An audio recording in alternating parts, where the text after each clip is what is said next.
Welcome to Contemplative Living, where we view contemplations for the week to have a better understanding of our spiritual paths. This is Contemplative Living with Dave Bennett, contemplations and reflective meditations.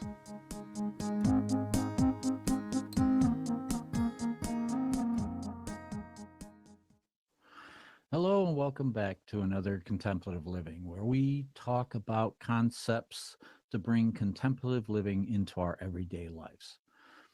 Today, I'd like to read something that. Today, I'd like to read something from Ruth Bader Ginsburg in honor of her passing last Friday night.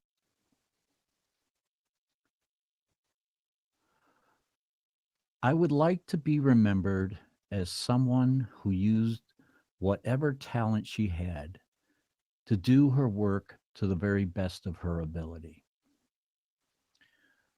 She was a person who lived a life of service and was an incredibly honorable person.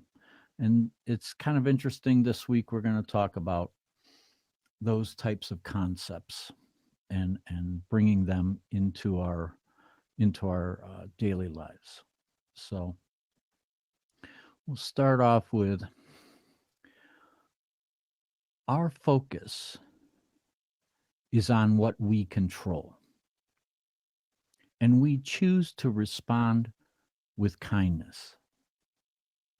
Now, this is a really stoic sort of statement, that we focus on what we control.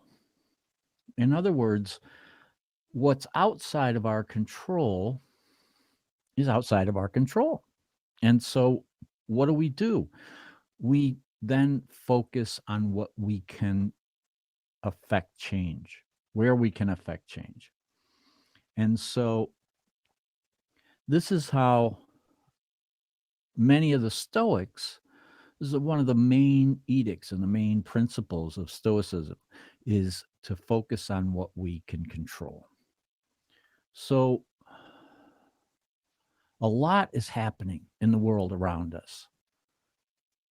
But if we can maintain our calm and if we can maintain our center of kindness, then it goes a long way in our service of humanity. And that way we can be and do things from kindness. It achieves a better goal. So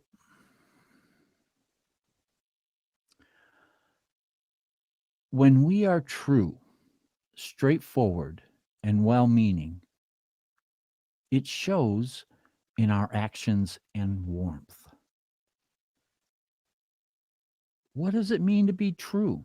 What does it mean to be straightforward and well-meaning? Within each of us, we have a sense of truth that we know within our heart. And when something in our life touches that truth, our heart expands with a resonance that is of our divine nature. And so when we bring that into our interactions and we're straightforward and well-meaning, even though we may mess up, at least we're coming from within our truth, from what we know, and we're being honest and we're being well-meaning. There's no malice in what we're doing. We're doing things for the betterment of ourselves and for everyone concerned.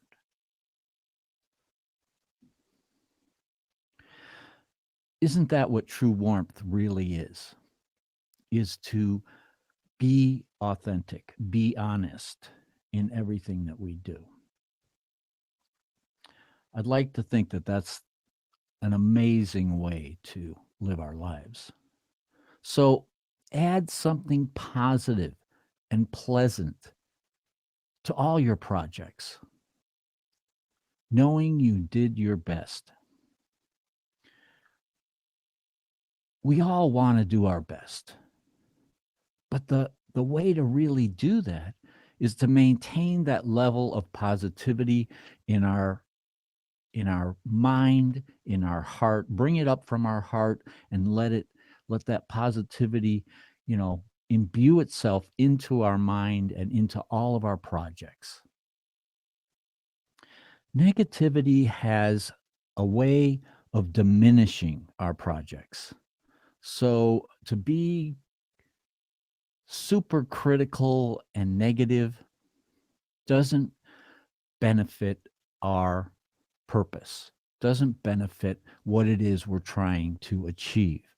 To come at it from a positive slant, so from, um, it it gives it more vitality. I noticed when I was going through my life review and my near death experience that whenever I was doing things with loving intention, with a positive attitude, that it had a much larger resonance. And it created more ripples. And that's part of the reason why I chose this image, is because positive aspects, when we're living within our positive self, we create some of the more far-reaching ripples in all of our interactions and everything that we do in life.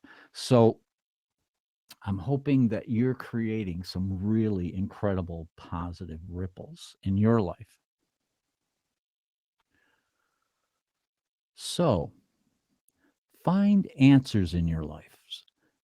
Find answers in your life's actions by embodying self-control, justice, joy, and kindness. There's kindness again. We just talked about that. But what about justice and self-control? Many times in life, the circumstances, we have these knee-jerk reactions to the circumstances around us.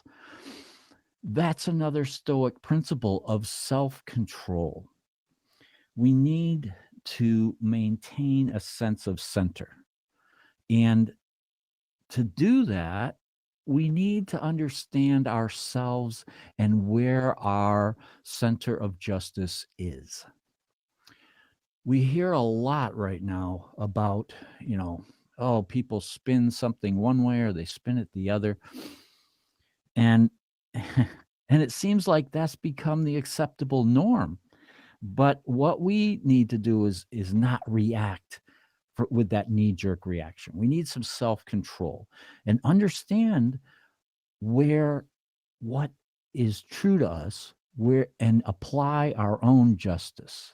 Now, I'm not talking about judgment. I'm not talking about that sort of way of measuring something, but to use joy and kindness in our reactions by taking that breath, taking that step back and regaining our self-control. Because when we're out of control, I mean, it's just, it doesn't serve us very well. It doesn't serve us very well. And we usually end up regretting anytime we lose control. Attract ethical awareness and its interconnectedness.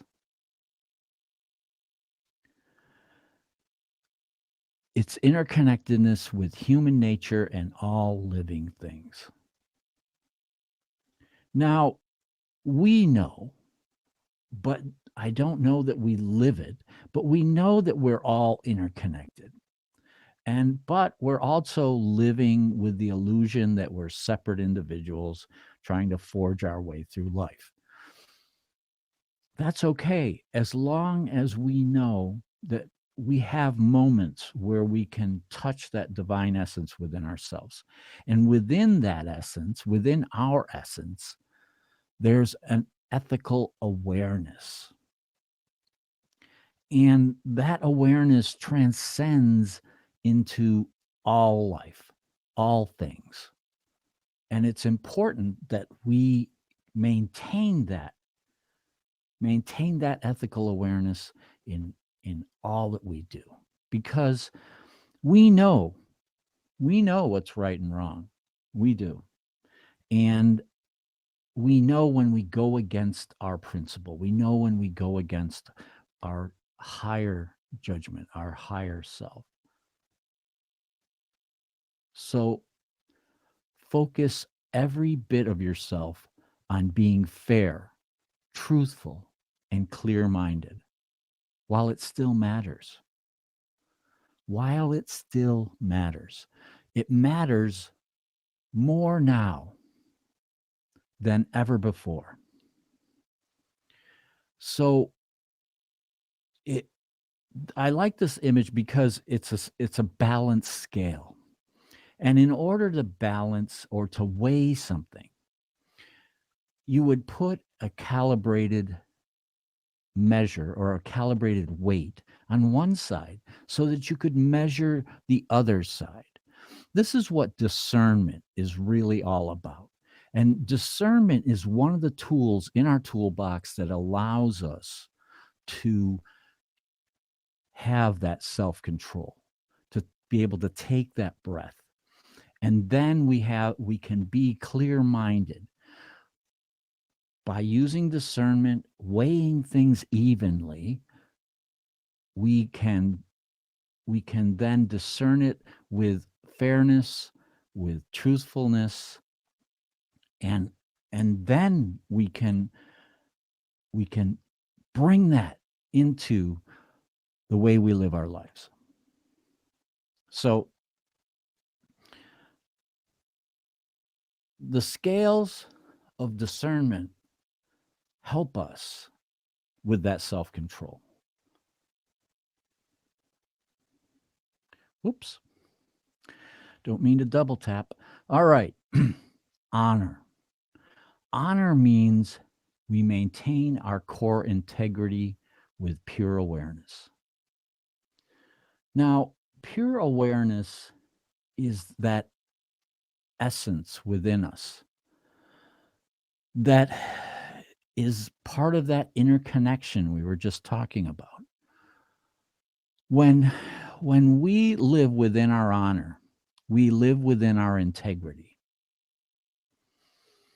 And this is something that Ruth Bader Ginsburg really exemplified in life, is that to maintain our core integrity, and by using our pure awareness, we're able to affect change in our lives.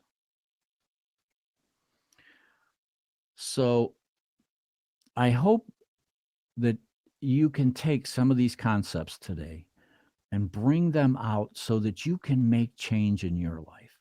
Because that's really what it's all about, is fulfilling a purpose in life is about living within our integrity and moving that into our activities.